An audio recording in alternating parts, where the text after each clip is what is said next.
We didn't have anything to do with the transaction. And a lady and her husband and 3 little kids moved in, cute little family, and she had just gotten her real estate license. This was a new licensee, and she ends up having, getting to know all the neighbors. She did a great job networking, Christmas parties, the whole thing. And she ended up listing not one, but all 4 of those houses. And those were our centers of influence and past clients. Those were houses that we felt entitled to. Those were houses that we thought were in the bag for us. So where did we screw up? We screwed up by not marching our butts over to those people's house the previous late fall, late summer, early fall, when they said they wanted to sell the houses and getting the contract signed. That's the mistake we made. Actual contact. We took the business for granted. We made the mistake. And when I called one of them, his name was Phil, and I said, Phil, WTF. Of course, they didn't say WTF then, so I may have said it hadn't been invented. I may have actually said the words. And he said, Tim, we thought you were too busy.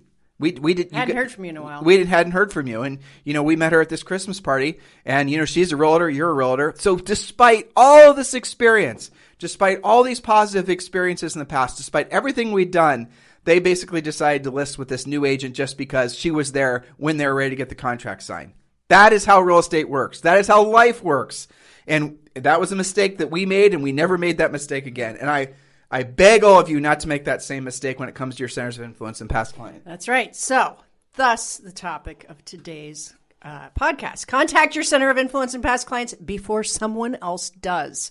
Cautionary tale that Tim just shared with you. How many of you guys right now are blushing red because it happened to you too? And how many of you, when it happened to you, are blamed like it wasn't my fault? No, it was the other agent listed at a lower commission. The other agent listed at a higher price. The other agent somehow gamed me, got an advantage. I did not. There's no way I lost this just for the sake of my own fault or my own complacency or laziness. I lost those. Julie and I lost those listings because our own complacency or our own laziness. And anything bad or good happens to you, you have to take 100% responsibility for it and never look for something external to blame. Otherwise, you don't learn from it, and your behavior does not change for the better. You have to modify. Okay, so fact number 1, as you all know, inventory is at the lowest in recorded history. Listings are gold. Fact number 2, it is highly likely your buyers will have to write multiple contracts before they win, if they win. So remember that working with buyers is physical labor and working with listings is mental labor. Right now, listing agents definitely have the better lifestyle, but listings are gold. So fact number 3, the market is so tight that would-be buyers are door-knocking neighborhoods themselves, looking for somebody to sell to them. Looking for a house to sell to them. Yes. They're not looking for someone. I said someone. Sorry, we're looking for a house to sell. Yeah. Okay, so what do you do with those 3 facts? That would be pretty funny. Knock, knock, knock. Do you have someone to sell? Do you have somebody to sell? I need an assistant. Okay, so yes, it is a fact that, we even have it here in Puerto Rico. People are door knocking on their own. That's how crazy it is. Yep, and mailing letters. And what are you guys doing? What are agents being taught to do? Run Facebook ads. Yeah. Build a funnel. No, get off your butts and go knock on doors. Get off your butts and go get to know the market. Let all the other agents hide behind their screens. You go out and do the real work. And COVID is basically over, so you can't use that excuse anymore.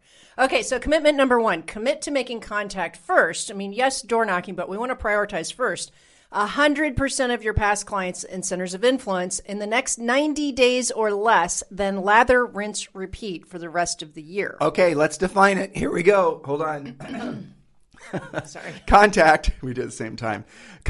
Proof that we don't edit the show. Contact is a conversation, conversation where you're hearing their voice and they're hearing your voice. Right?